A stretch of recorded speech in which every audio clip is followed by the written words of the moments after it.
उत्तर प्रदेश में 2027 के चुनावी दंगल के लिए हर एक दल अपनी अपनी तैयारियों में जुटा है।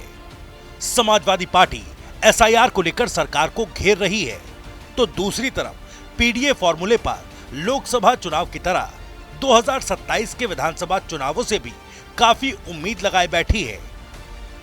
एसआईआर में विपक्ष के वोट कटने के आरोप लगाकर अखिलेश यादव ने अपने कार्यकर्ताओं को पीडीए प्रहरी की संज्ञा देकर मैदान में उतार दिया है और निर्देश दिए हैं कि पीडीए समाज के किसी भी वोटर का वोट कटने न पाए।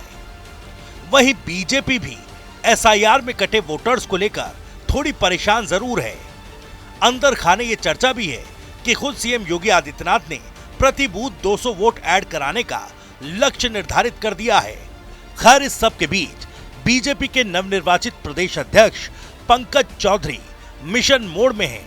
अध्यक्ष पद की कमान संभालने के बाद वो अलग अलग जिलों में पार्टी पदाधिकारियों, नेताओं और खासकर पुराने और कद्दावर नेताओं को फिर से सक्रिय करने में जुटे हैं। पंकज चौधरी ने बीते हफ्ते राज्यसभा के पूर्व सांसद विनय कटियार से मुलाकात की थी। उस मुलाकात के बाद विनय कटियार ने पहली बार नए सिरे से सियासी ताल ठोकी है। यूपी बीजेपी चीफ से मुलाकात के संदर्भ में कटियार ने कहा कि वो शिष्टाचार मुलाकात थी। वहीं गुरुवार को प्रदेश अध्यक्ष पंकज चौधरी मिर्जापुर के चुनार क्षेत्र के मगरहा गांव पहुंचे, जहां उन्होंने बीजेपी के पूर्व प्रदेश अध्यक्ष ओम प्रकाश सिंह से शिष्टाचार भेंट की। क्षेत्रीय अध्यक्ष दिलीप पटेल और कैबिनेट मंत्री अनिल राजभर के साथ मगरहा पहुंचे प्रदेश अध्यक्ष का चुनार विधायक अनुराग सिंह समेत कार्यकर्ताओं ने ढोल नगाड़ों के साथ स्वागत किया। खैर, इन दोनों मुलाकातों ने प्रदेश में सियासी पारे को गर्म किया।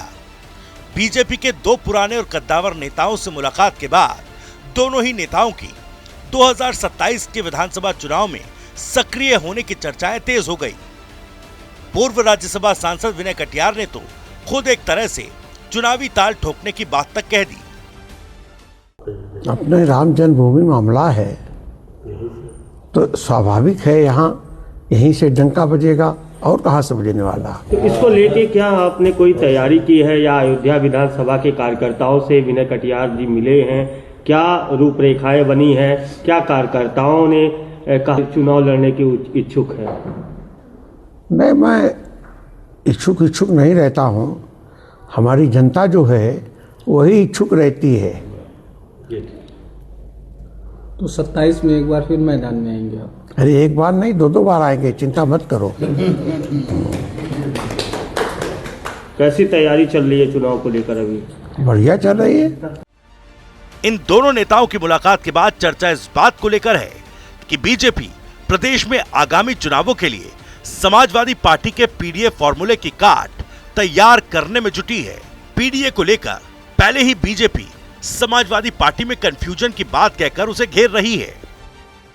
देखो, पहले तो समाजवादी पार्टी तय करे कि पीडीए का अर्थ क्या निकाल रही है। कभी पी का अर्थ बदल देती है, कभी ए का अर्थ बदल देती है, तो वो खुद कंफ्यूज्ड है।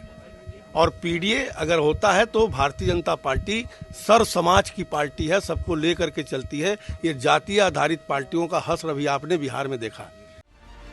खैर, पीडीए पर छिड़े इस संग्राम के बीच चर्चा इस बात की है कि बीजेपी अंदर ही अंदर पटेल, कुर्मी और बाकी अन्य ओबीसी जातियों के पुराने और कद्दावर नेताओं के जरिए समाजवादी पार्टी के इस फॉर्मूले को पेनिट्रेट करना चाहती है।